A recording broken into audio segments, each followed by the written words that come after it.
నిన్న జరిగినటువంటి సంఘటనలో విజయవాడలో ఈ ప్రపంచంలో ఎక్కడా లేని విధంగా నిర్మించినటువంటి రాజ్యాంగ నిర్మాత బాబాసాహెబ్ అంబేద్కర్ గారి విగ్రహం మా నాయకులు జగన్మోహన్ రెడ్డి గారు గొప్ప మనసుతో దళితుల ఆశాజ్యోతి అయినటువంటి అంబేద్కర్ గారి విగ్రహం నిర్మించడం జరిగింది.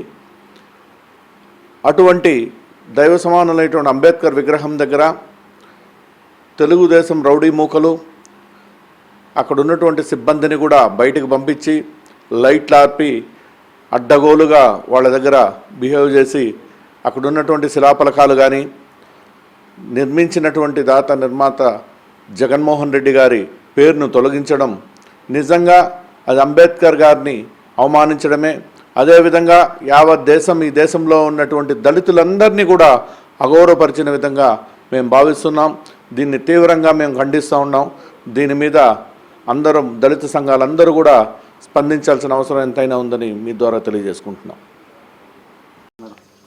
దళిత గిరిజనుల ఆపద్ బాంధవుడు దేవుడు అయినటువంటి దేవునిగా కొలిచేటటువంటి మహా గొప్ప నేత అయినటువంటి డాక్టర్ అంబేద్కర్ గారి శిలా విగ్రహం ఏదైతే 125 feet స్టాచ్యూ అంత పెద్ద విగ్రహము ఎక్కడా కూడా world the best the tallest స్టాచ్యూగా పేరుంది. అటువంటి గొప్ప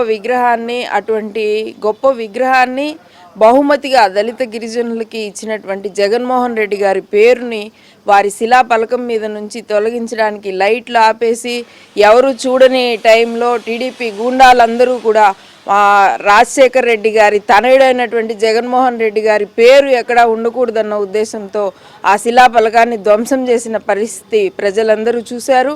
మరి మేము అడగదలుచుకున్నాము, మీరు లైట్లు ఆపకుండా పగలు ఎందుకు ఆ పని చేయలేదు? మరి చేయాలనుకున్న వాళ్ళు జగన్మోహన్ రెడ్డి గారి పేరును శిలా పలకం మీద తొలగించగలుగుతారేమో కానీ ప్రజల గుండెల్లో ముఖ్యంగా దళిత గిరిజనుల మనసుల్లో నుంచి జగన్మోహన్ రెడ్డి గారిని ఎప్పటికీ చెరిపివేయలేరు. ఖచ్చితంగా మరలా అంబేద్కర్ గారిని కొనియాడుకుంటూ అంబేద్కర్ గారి విగ్రహం ముందు గొప్పగా వారి ఘనతను చాటుకునే రోజు చాలా దగ్గరలోనే ఉంది. జగన్మోహన్ రెడ్డి గారి నాయకత్వంలో మరలా ఆ విగ్రహానికి పునర్జీవం, అంటే మీరు ఏదైతే ఇప్పుడు చేస్తున్నారో వారి పేరుని ఏదైతే తుడిచేయాలనుకుంటున్నారో అది ఎప్పటికీ జరగని పని.